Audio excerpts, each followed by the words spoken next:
ChatGPT isn't just a chatbot, it's a full-blown workspace thanks to third-party apps like Jotform, Canva, Photoshop, and more.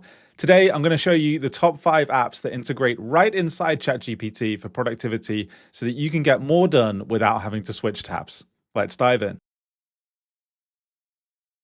To use apps in ChatGPT, you do have to connect them first. So I'm going to click to open the side panel at the top here and then choose Apps on the left. And then you can just search the App Store here. So I might search for Jotform, which is going to be the first one we look at, and click here. And you'll see over here, if it isn't connected yet, there's an option to connect. And then when you're ready, click Start Chat. For today's examples, we're going to imagine that I am setting up a showcase event for a company called Eco Gadget, where people will come along and try out the products. So the first thing I need to do is create an RSVP form. So in a new chat in ChatGPT, I'm going to type @ and call Jotform by typing its name like this. And then I'm going to give it a prompt that just says create a simple RSVP form for the showcase that collects name, email, and dietary restrictions, and just submit that prompt like I would normally. Jotform steps in. It tells me that it's going to create a form to collect this information. And then I'm going to click Create Form, and it's going to create this form right inside ChatGPT. So I don't need to switch tabs and go to Jotform separately. It's going to do all the work for me right here. It's pretty magical to watch happen. And here's the completed form. I can see that it's all done here. I've got options to share it straight away. I can edit it in Jotform using this button here, or the link it gives me here. But I can actually make changes to it right inside ChatGPT as well. So I might follow up by saying something like, change the dietary question to multiple choice. It will pop up to ask me for permissions, and it's telling me the different multiple choices it's going to put in there. I click Edit Form, and if I scroll down, I can see that it's added that dietary restrictions question here. So I don't even need to open Jotform to make those edits. I can just ask ChatGPT for them. Let's try something more complicated. This time, I'm going to say, if someone selects any dietary restriction other than no restrictions, then pop up a new question for more information. Hit enter to submit, and let's see what happens. Again, Jotform comes up. It tells me the edit that's going to make. So I click Edit Form like this. And this time I'm going to click this button to open up the preview of the form like this so we can see whether it works. So if I select one of these, we can see that it pops open a new question. So not only does simple edits work, but also more advanced edits like that conditional logic. Now, not only can I edit the form directly in ChatGPT here, I can also then query the responses as well. So I could say something like, how many responses has the form had? It tells me the form currently has 6 responses. Then I might ask something like, how many respondents have dietary requirements?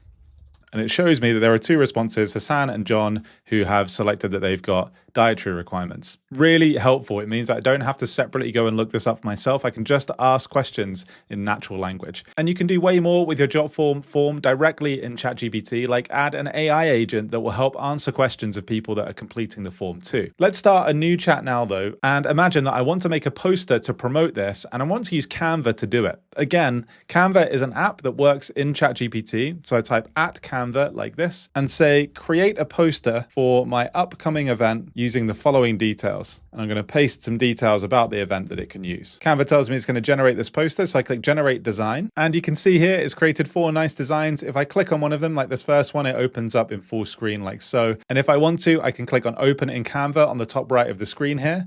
That will open it for me right inside the Canva editor. And you can see these are all editable items that it's put in, including the picture. It's got all of the text information here. So maybe I wanted to change the time later on. I could easily just come in here, click into that text box and change from 4 to 5 p.m. Or I could go back to ChatGPT, to my chat here, and I could then ask for a slightly different direction. So I might say, let's redo the designs using the green color in the background for all of them. Tells me that it's going to regenerate the poster set. Again, prompts me with some more information directly from Canva. I click Generate Design, and here we go. Here's the new designs, and it's used that green color in the background as I asked for. It's given me some information about the changes it's made as well. So it's looking good. I've got my form for RSVPs. I've got a poster to promote the event.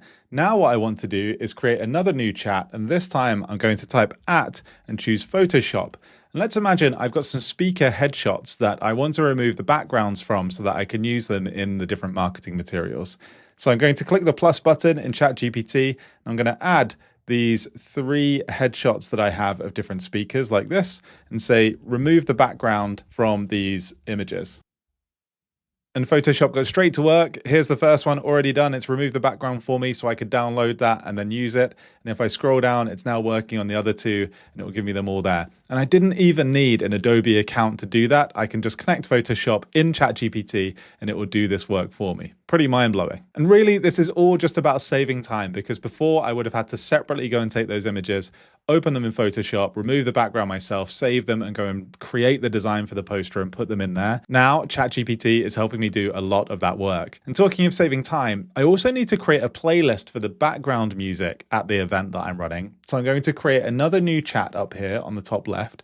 This time I'm going to type @ and choose Spotify and select it here and then say, create a playlist of lo-fi background music perfect for a technology event. ChatGPT tells me it's going to put together this playlist tailored for a tech event.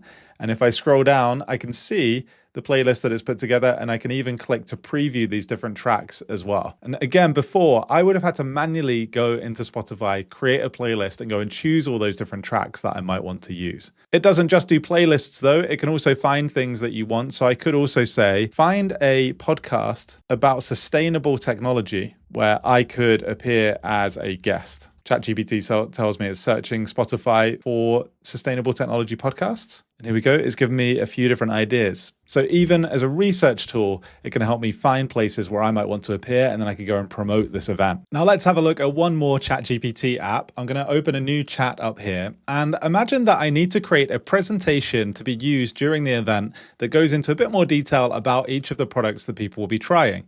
So I'm going to use a tool called Gamma. So I type @Gamma and say, create a presentation based on the following details. And I've got some details to paste in here. You can see it's just 3 different products with all the information about them. And I'm going to submit that now. Let's see what happens. ChatGPT tells me that it's generating the deck in Gamma using the full product brief. And we should start to see a preview. A couple of minutes later, the preview is starting to appear here in ChatGPT. I can see this overview slide here. And if I want to, I can just click edit in Gamma to take me straight into the Gamma app to carry on making other edits or prompting the tool directly. If I scroll down, you see it's made all of these slides just based on that text that I did. And I didn't have to switch to another tool to prompt it. I did it all right from ChatGPT. Again, it's all about saving me a ton of time. Even if I need to go and make edits now, just getting started and getting to this initial point would have taken hours before. So that was 5 examples of using apps in ChatGPT, starting with Jotform, where we can create and edit forms, and not just simple edits either, but adding things like conditional logic and even AI agents to answer questions for people who are filling out the form,